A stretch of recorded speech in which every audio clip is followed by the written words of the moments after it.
Thanks for tuning in to the Abiding Presence podcast with Gary Funk. You can reach Gary at theupperroomfamily@gmail.com. Hi there. I'm so glad that you could join me here today for the Abiding Presence podcast. Today is episode number 5 in our series on divorce, remarriage, and the grace of God.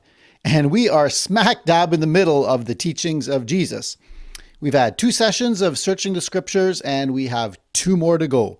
And these episodes are the part where we dig deeper into the scriptures and where we try to look behind many of the teachings that many of us have heard all of our lives, but have maybe never really fully unpacked.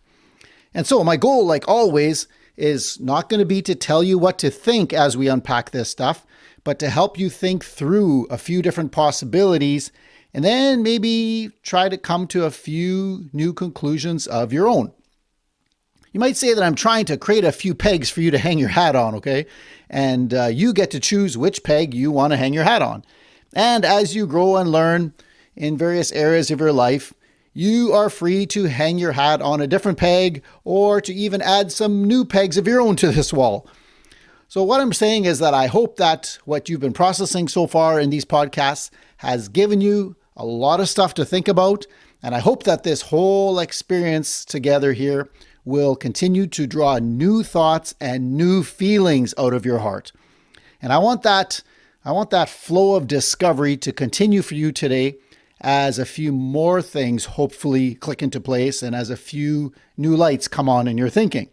So as I've said before, the point of us studying Jesus' teachings in this series is not to find, a sense of certainty by finally knowing once and for all God's perfect rules for divorce and remarriage, okay?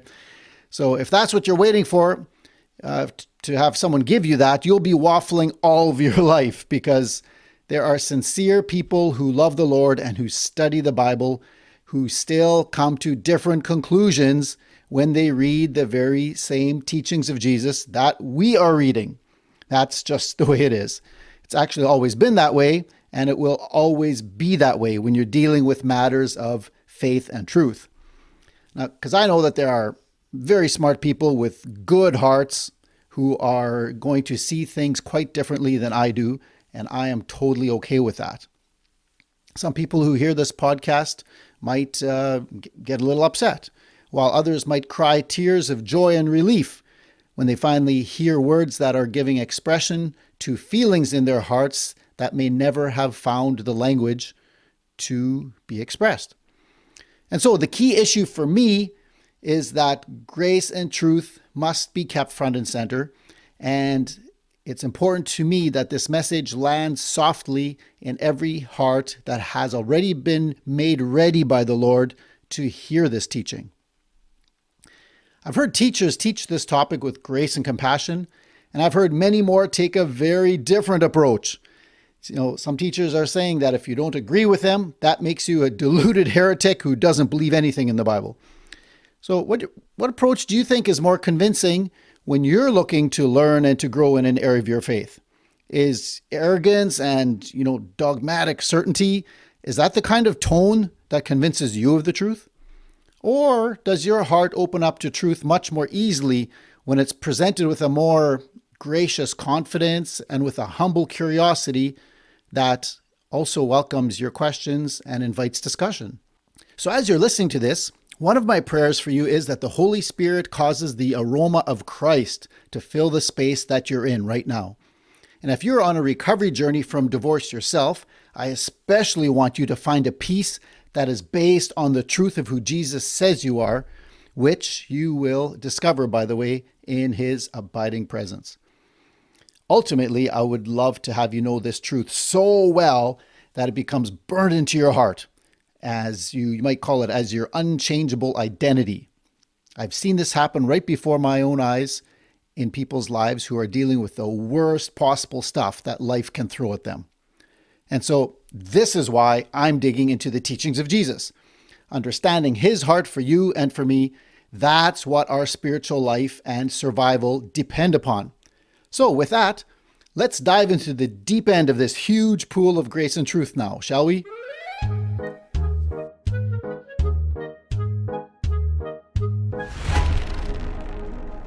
Okay, so let's get back to Matthew chapter 9. As you probably know, a hot topic of discussion in this whole matter is, when is remarriage allowed after divorce? Or is it allowed? And that question generally brings everybody back to Jesus' teaching here in Matthew chapter 19, verse 9, where he says that anyone who divorces his wife except for sexual immorality and marries another woman commits adultery. So this verse has been used to support the idea that Jesus is here establishing an exception clause for divorce and remarriage, which means that Jesus is deliberately creating an allowance for divorce in cases where adultery has occurred. And I'm sure you've heard of this exception clause before. The traditional teaching on this topic allows for 3 exceptions where remarriage would be allowed. This adultery issue that I just mentioned is one of them. The other 2 exception clauses for remarriage would be found in Paul's writings. So in 1 Corinthians chapter 7, for example, Paul says that if an unbelieving spouse wants to leave, let them go. And the remaining spouse will no longer, be bound to that marriage covenant and can therefore be remarried. And of course, the third exception to allowing remarriage is the death of a spouse. So those are the big 3. And if you've been raised in a traditional Christian environment, you will probably have heard all of this before. But in any case, most teachings on divorce and remarriage highlight these 3 exceptions to the no remarriage rule, and then they shut the door on any further conversation. End of story. So if your own personal story doesn't allow you to check off one of these 3 boxes, well then, I guess you're kind of toast. And I've heard and read this teaching more times than I can count. Now, I'll tell you right up front that I feel this teaching is neither accurate nor helpful, since it assumes that Jesus was giving a complete marriage and divorce seminar here, which he simply was not doing. And on top of that, people who hear this as a teaching from Jesus in the midst of their relational crisis, they'll probably struggle with feelings of divine condemnation and judgment, which will lead to a form of hopelessness. And this can leave many people wondering if their only choice in life is to choose between not going crazy in their dysfunctional or abusive marriage or leaving and then living the rest of their life under God's displeasing frown.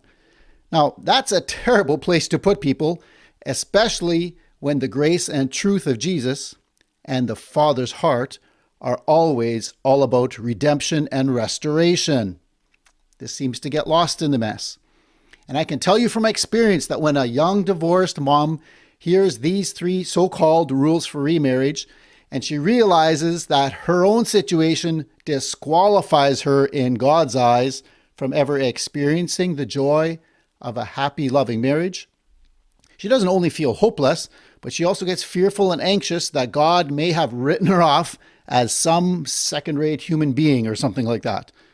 Now, of course, remember that I'm not speaking for all women here, okay? But I'm just sharing the despair that I've heard myself. And in my experience, the questions that these hurting people ask, they require far more compassion and grace than they would normally get when you give them 3 Bible verses, give them 3 of God's rules, and then hang up the phone. You know what I mean? So I have personally felt the frustration when someone who is in a relational meltdown comes to us and they tell us how they've been told by some, religious figure or some religious authority in their lives that if they divorce, they're going to hell, or that God will now somehow drop them to the lowest rung on the ladder of human dignity or something like that. And, I've heard with my own ears, I've heard parents condemn their own kids who are suffering through these types of trials. I've heard churches tell divorced people not to show up at certain functions. And I've heard men justify their abusive behavior by saying things like, "Hey, she left me. I never left her. I don't even believe in divorce." On and on these graceless stories go. And then I think of the hurting women that we have walked with through their divorce trauma. Now we're talking real people, real pain, right in front of us. And I can tell you that if we had tried to oppress these women with a simplistic, traditional 3-rule system, kind of like what I just shared with you, I know for a fact that we would have ushered the grace of God right out the door, and the sweet aroma of Christ would have been gone right along with it.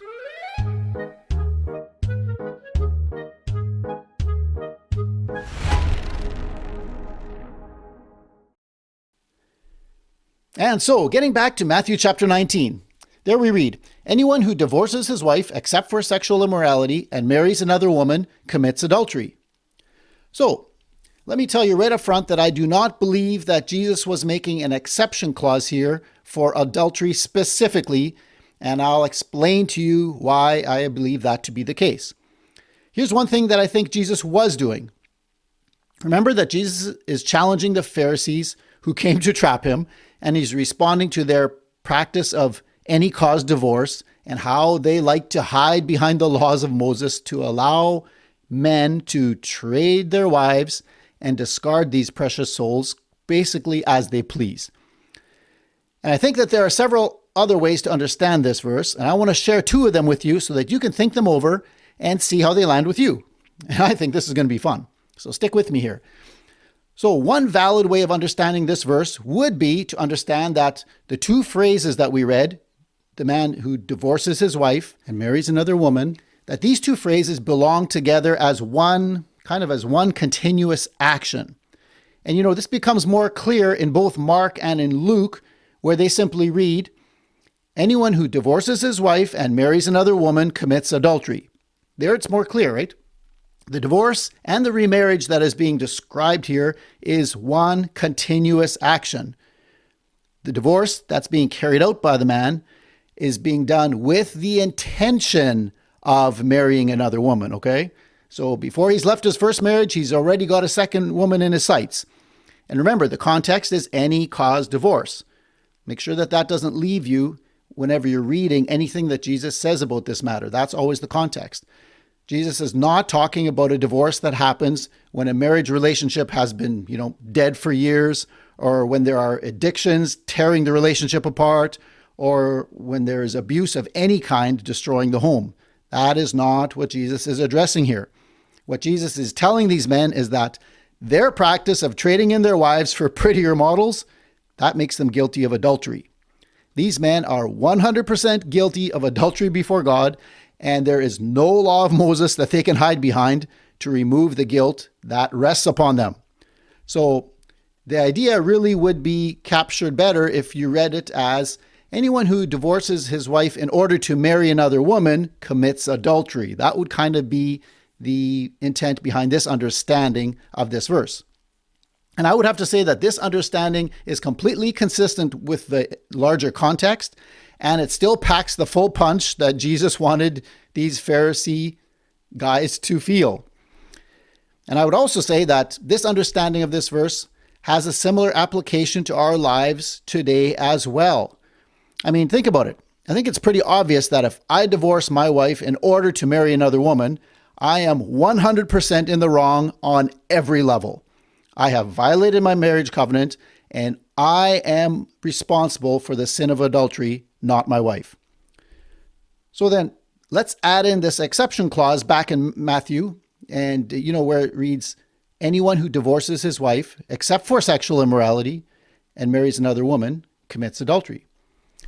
Well, through this lens that we're using now, this would simply mean that if the man's wife had committed adultery, then she would be the one who had violated the marriage covenant, and she would be the one who then bears the burden of the guilt of adultery because she had already committed adultery by her own choice. Can you see that? So then you would read it more along the lines as, anyone who divorces his wife and marries another woman commits adultery, except for if she has been sexually immoral, then the man does not bear the guilt of adultery, she does. So Jesus is not talking about excuses to get remarried here. He's talking about the fact that these guys think they are innocent of adultery, and Jesus says, no, not at all, boys. You are 100% guilty of adultery, unless, of course, your wife has fooled around on you, then obviously the guilt of adultery shifts to her. And so as you can see, this understanding of this passage would make this so-called exception clause not a real exception at all. Can you see that? Especially if you're thinking in terms of when remarriage is allowed. This exception simply provides the only case in which the guilt of adultery would transfer to the wife who violated the marriage covenant. Otherwise, the guilt of adultery rests firmly on these men. That's what Jesus is saying here.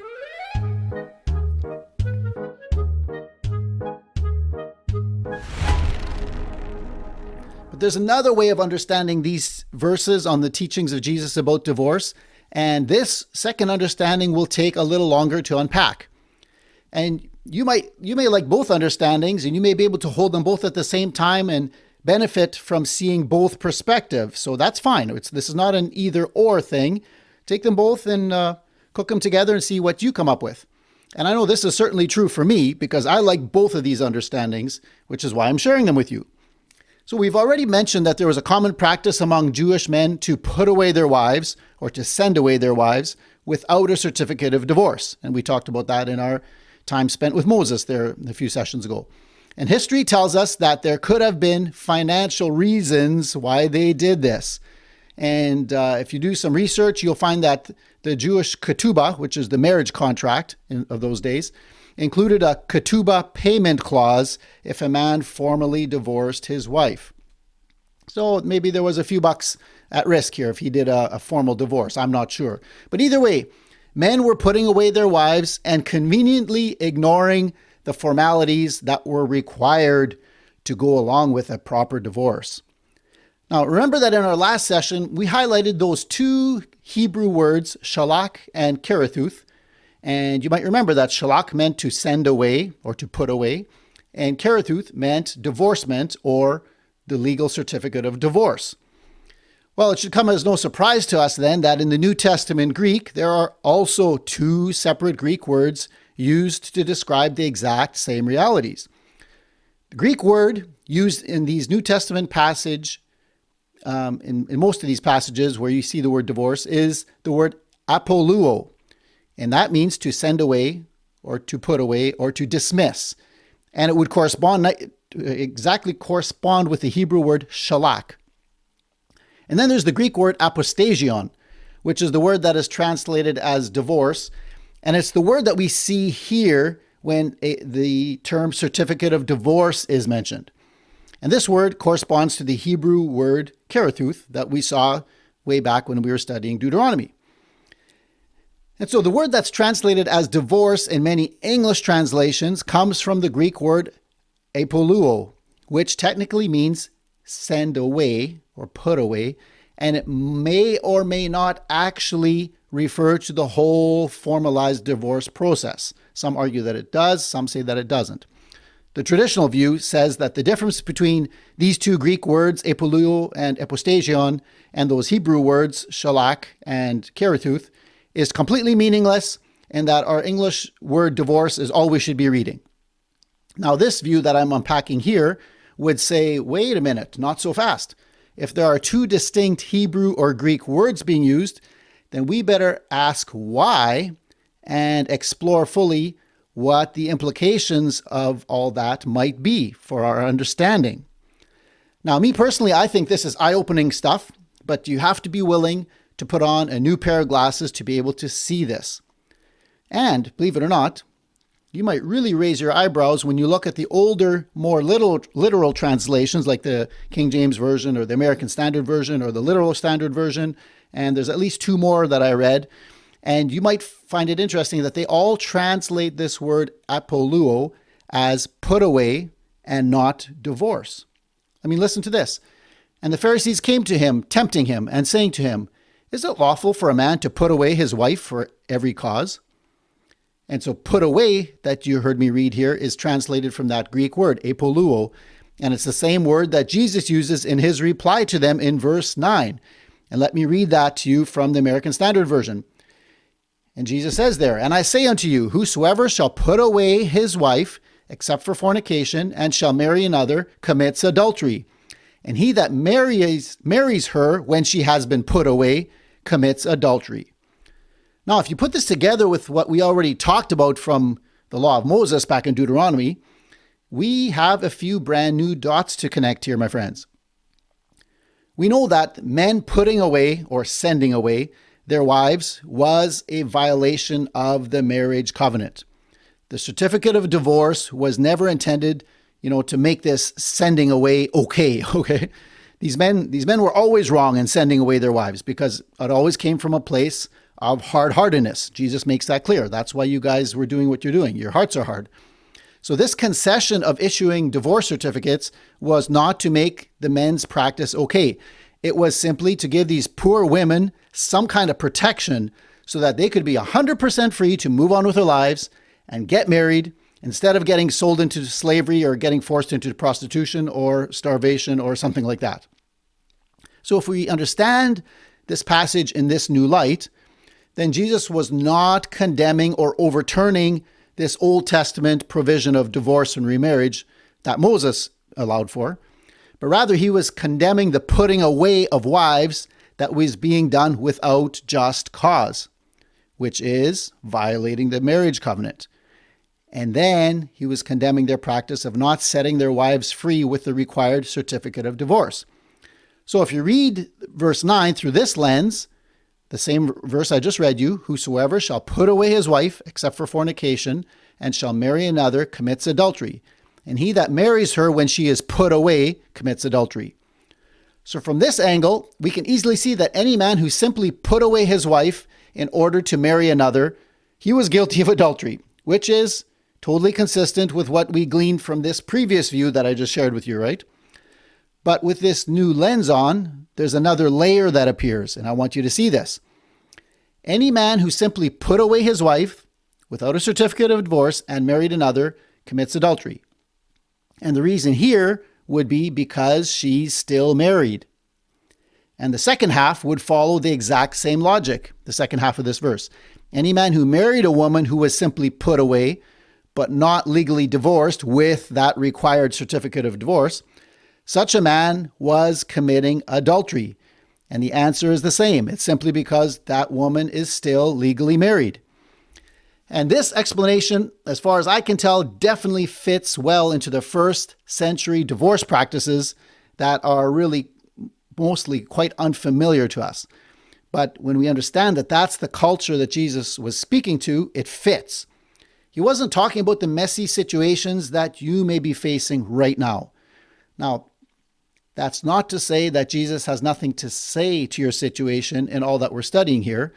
Just remember that we're not comparing apples with apples when we make wild leaps in our assumptions and assume that what we read there is something that he is prohibiting now when he really isn't, okay? Remember my first assumption way back in episode 2. Don't assume that divorce as you understand it is the same as the divorce spoken of back in Jesus' day. Now, what still remains clear to me from Matthew's writings is that all divorce done by the ancient Jewish men under their any cause divorce system was a blatant violation against women, and it was soundly condemned by Jesus. He says nothing here at all about specific justifiable grounds for divorce for our situations today. So maybe think this through carefully and see how this stacks up against the traditional view that claims that Jesus taught that remarriage after divorce was only allowed in cases of sexual immorality. What do you think?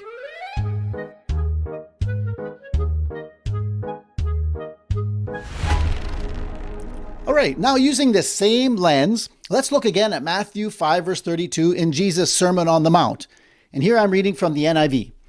But I tell you that anyone who divorces his wife, except for sexual immorality, makes her the victim of adultery. And anyone who marries a divorced woman commits adultery. Now I'm going to work through this verse backwards, okay? So think this through carefully. Let's read the last part. Anyone who marries a divorced woman commits adultery.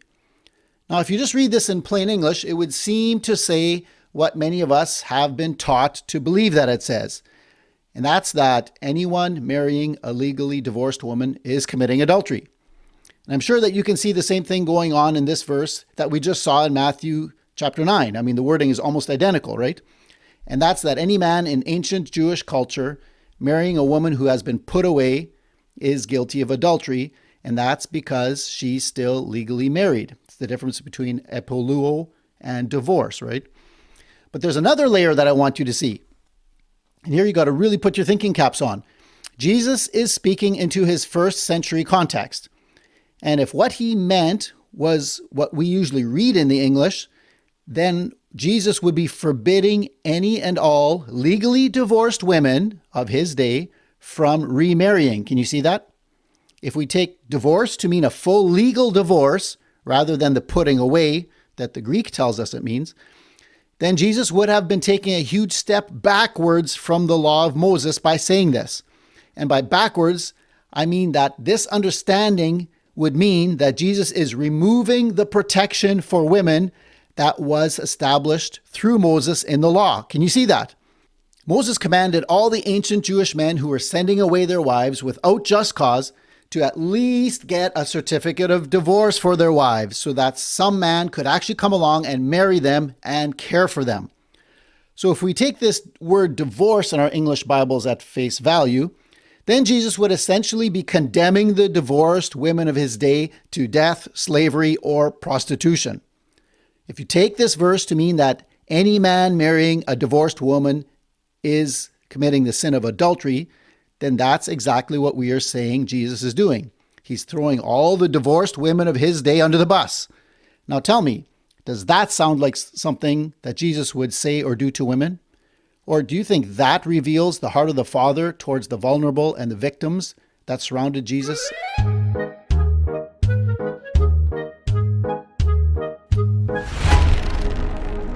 All right, so that's the gist of this second understanding of Jesus' teachings on divorce and remarriage. Understanding these Greek words, epoluo and apostasion, in this way will work consistently actually in all four of the passages found on the teachings of Jesus in the Gospels. You can use the same principle in Mark and Luke and both of these passages in Matthew. It all works well. And so it's my understanding that Jesus did not forbid remarriage after divorce, but he did condemn men breaking their marriage covenants by divorcing their wives for any and every cause, as they were doing. Now, some people might push back against this a little bit and argue that this understanding of epoluo as putting away instead of a full legal divorce, they might argue that that kind of softens the message against divorce and that we shouldn't be talking about divorce in any terms other than, nothing softer than judgment and condemnation. But as I just explained, if we take our English translations at face value, the ones that translate sending away as divorce, that leaves all divorced people in a very unfortunate dilemma that apparently the grace of God cannot redeem in a practical way in this life. And on top of that, this understanding also makes Jesus soundly condemn all the divorced women of his day to live a life alone in order to avoid adultery. I really can't see any way around that conclusion if you take that approach. And I would say that that is a very false conclusion, my friends. And I also don't think that the grace and truth that Jesus came to bring was ever intended to be a step backwards from what Moses revealed in the law. Would that make any sense to you? And by backwards, what I'm referring to is Jesus taking a step away from compassion when there are hurting people that need compassion, and a step away from protecting the vulnerable, things like that. I don't think that this would be consistent with, Jesus' fulfillment of Isaiah and how he came to bring freedom to the oppressed and to set the captives free and to proclaim the year of the Lord's favor, things like that. So I think I've given you enough to process for one session here. Maybe ponder these thoughts and these scriptures prayerfully, and maybe seek to grow in your understanding of the Father's heart in these matters. And as you're doing that, just enjoy his presence as he brings you to new places of peace or clarity on your journey with him. Grace be with you, my friends, and I look forward to connecting with you again in part 6.